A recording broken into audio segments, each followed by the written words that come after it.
कर्म करे किस्मत बने, जीवन का यह मर्म, प्राणी तेरे हाथ में, तेरा अपना कर्म, तेरा अपना।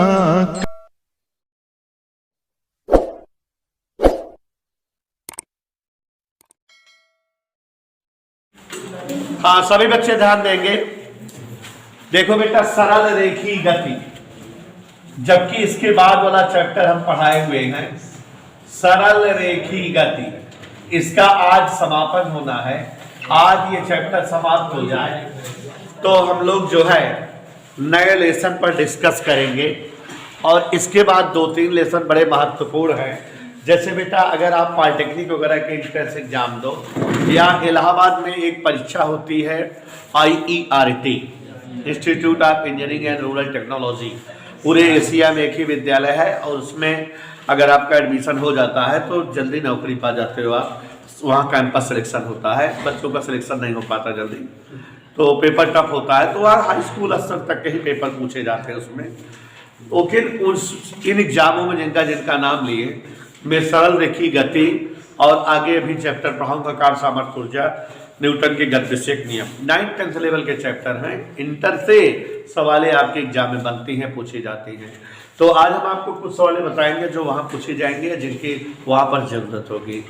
तो भाई विकास जी, पढ़ना जरूरी है, मेहनत करना जरूरी है, बिना मेहनत के कुछ भी संभव नहीं है।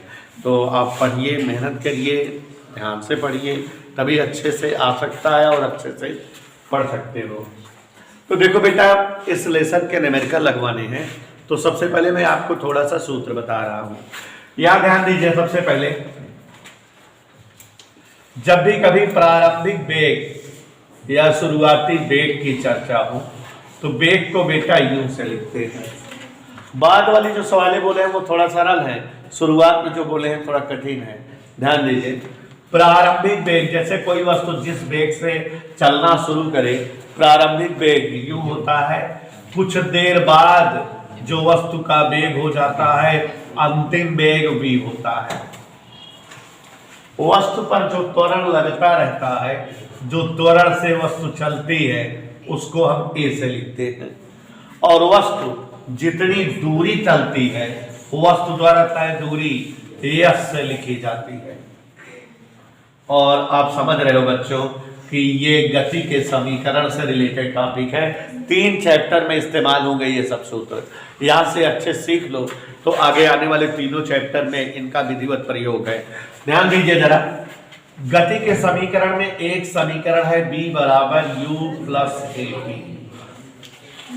दूसरा समीकरण जो गति का है वो है s बराबर ut plus half at square. तीसरा समीकरण है v स्क्वायर बराबर u स्क्वायर। सभी बच्चे ध्यान से देखें और हमें समझने का प्रयास करें। v स्क्वायर बराबर u स्क्वायर प्लस 2as, ये जो है गति का तीसरा समीकरण है। तो गति का समीकरण v स्क्वायर बराबर u स्क्वायर प्लस 2as, गति का समीकरण s बराबर ut plus half at square, गति का समीकरण b बराबर u प्लस at। और कभी कभी वे शब्द लगा देता है, कह देता है 5वें सेकंड में, चौथे सेकंड में। तो जब विशेष सेकंड में चली गई दूरी की बात आती है तो 3वें सेकंड में तय दूरी का आप सूत्र यूज करेंगे। किसी विशेष सेकंड में चली गई दूरी का सूत्र जब रहेगा तो u plus half a 2t minus 1, इस सूत्र का प्रयोग करेंगे। और प्यारे साथियों, जैसा कि आप जान रहे हो, अगर आप इन सूत्रों को देख रहे हो तो कब कौन सूत्र लगाया जाए, कुछ बच्चे इसमें कंफ्यूज होते हैं, फंसते हैं कि गति का पहला लगाएं कि दूसरा वाला लगाएं कि तीसरा वाला।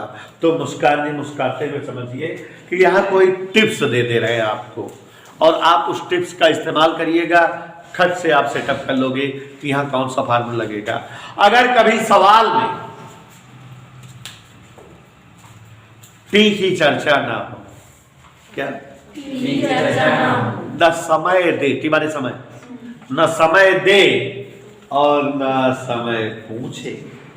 यदि किसी प्रश्न में टी की चर्चा ना हो, न समय पूछे न समय दे, टी की चर्चा ना हो, तो आप समझते रहिएगा कि वहां निश्चित तौर पे गति का तीसरा समीकरण लगेगा।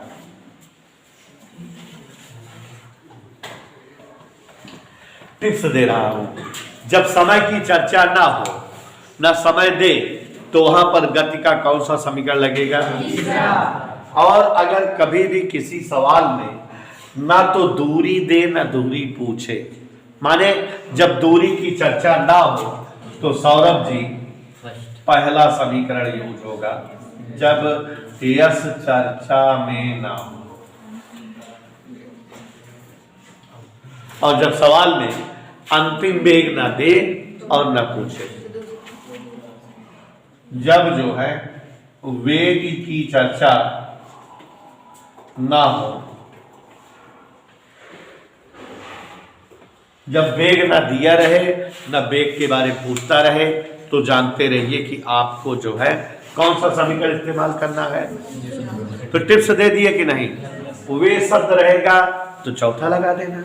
ठीक है, एक और टिप्स जो है स्वाति जी जानिए, अगर कोई वस्तु पृथ्वी के संपर्क में गति करे, गुरुत्व के अधीन गतिमान वस्तु, गुरुत्व के अधीन माने पृथ्वी के संपर्क में गतिमान, कंपटीशन में इन पर बहुत क्वेश्चन आते हैं। गुरुत्व के अधीन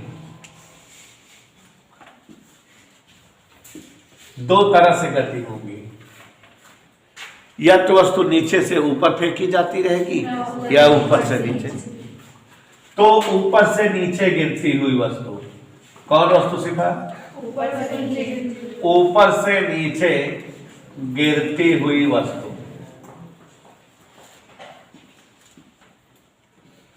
तो उन्हें बेटा ये सब टिक्स है, जानते रहिएगा, पार्टीशन वगैरह पेपर पाओगे तो लगा सकते हो। तो ऊपर से नीचे गिरती हुई वस्तु में ये जो सूत्र आपने देखा है, इन सूत्रों में जहां ए रहेगा वहां जी लिख देना रहेगा, और जहां यस रहेगा वहां यस, यही बदलाव कर देते हैं। क्या बोले हम समझे आप लोग? कि जहां जो है ए रहे वहां जी लिख देते हैं, और जहां यस रहे यस, अगर कोई वस्तु ऊपर से नीचे की ओर गिर रही है। तो मानिए समीकरणों का रूप क्या हो जाएगा? v बराबर u plus g t, h बराबर u t plus half g t square, v square बराबर u square plus 2 g h, h t बराबर u plus half g two t minus 1। गत समीकरण ऐसे हो जाएंगे, कोई दिक्कत? ए के स्थान पे क्या लिख उठेगा? जी, और यस के स्थान पर क्या लिख उठेगा? समझ में आई बात की नहीं?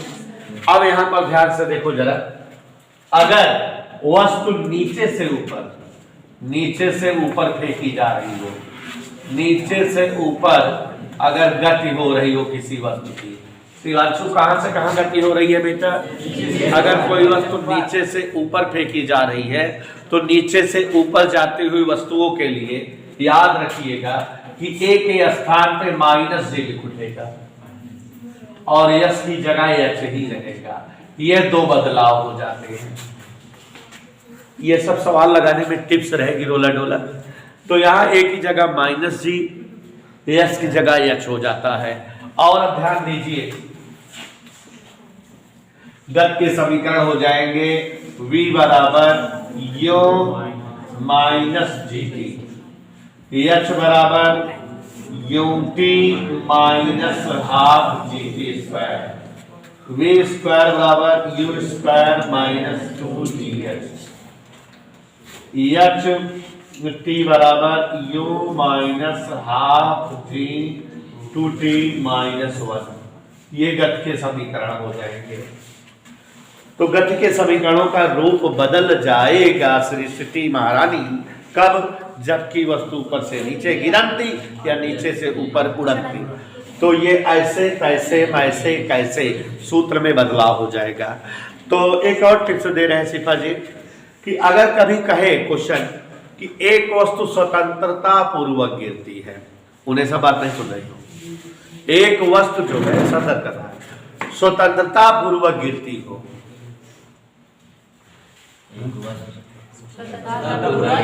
स्वतंत्रता पूर्वक गिरती हुई वस्तु, या वस्तु आप वहां से गिरा रहे हो जहां जो है कहीं गति नहीं है। जैसे कह दें कि एक मीनार से एक गेंद गिराई जाती है, मीनार चल नहीं रही है ना, रुकी हुई है ना।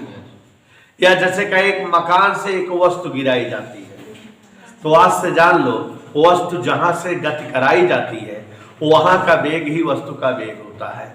जैसे अगर एक बस से एक जो है बैग फेंक दिया गया, कोई एक बस जा रही थी, उस पे ऊपर बैग रखा था, उठा फेंक दिया गया, तो बस जिस चाल से जा रही थी उस पर रखा बैग भी उसी चाल से जा रहा था, फेंका जाएगा तो उसी चाल से भागेगा। जैसे एक गुब्बारा 40 मीटर पर सेकंड की चाल से ऊपर उठ रहा है और उसमें एक मुर्गा बैठा था, मुर्गे को उठा के नीचे फेंका गया, तो 40 की स्पीड से गुब्बारा उठ रहा था तो मुर्गा भी 40 की स्पीड से उठ रहा होगा, ठीक है, और गिरते समय उसका वेग -40 हो जाएगा।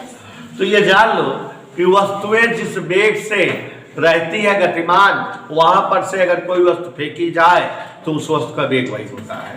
तो जैसे कभी कहे कि एक वस्तु मकान से गिराई जाती है, एक वस्तु मीनार से गिराई जाती है, एक वस्तु स्वतंत्रता पूर्वक गिराई जाती है, तो इसका मतलब उसमें वेग नहीं है, यूं जीरो है।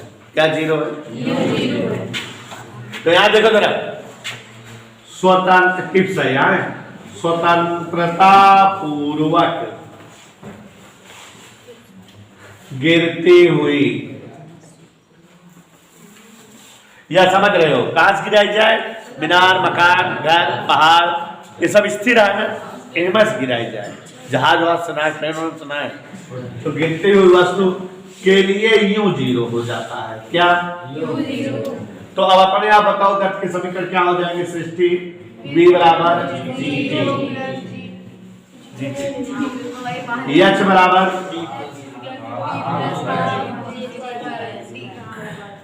H बराबर half GT square, V square बराबर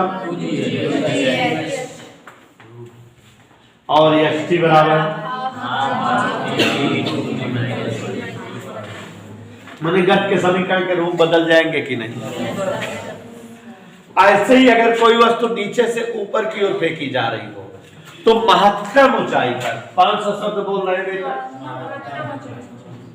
माने एकदम ऊपर पहुंच गया तो एक मतलब करे और ऊपर जाए कि ताकत ना आएगा, माने कि हमें V जीरो हो गया। जैसे हम कौन गेंदा फेंके 10, 15, 20, 25 तक गवा, तो बाद गिरे ला तो 25 तक जा पाए ना, एक मतलब एक वेग अब खत्म हो गया, तब तो ऊपर ना जा पाए। तो जब वस्तु महत्तम ऊंचाई पर कौन जीरो हो जाए बेटा? याद रहे। तो फिर गति के समीकरण क्या हो जाएंगे? U बराबर GT, यहाँ जीरो पे थे GT इधर आ जाए, ई वाला वह रहे और ई वाला क्या हो जाए? U स्क्वायर बराबर जेमें भी रहे वह बदल जाए, बाकी ना बदले। तो ये हमारे जो है गति के समीकरण हैं जिनका इस्तेमाल हमें इस अभ्यास में करना है। और ध्यान दीजिएगा कि हम लोग जो है एक सूत्र और प्रयोग करेंगे, और वो सूत्र क्या है? औसत चाल निकालने का।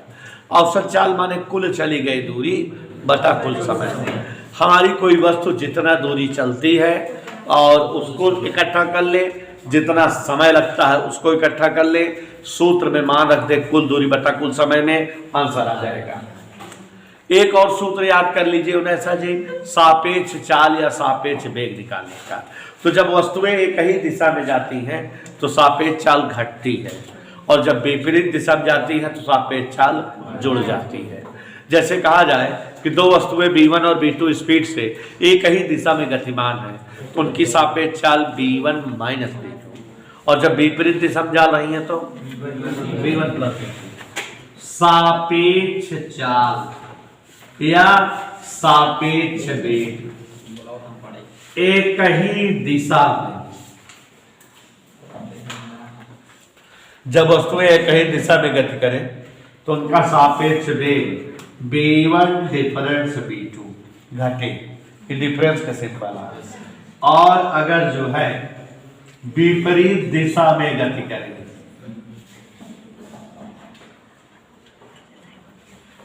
तो सापेक्ष चाल v1 प्लस v2। तो हमारी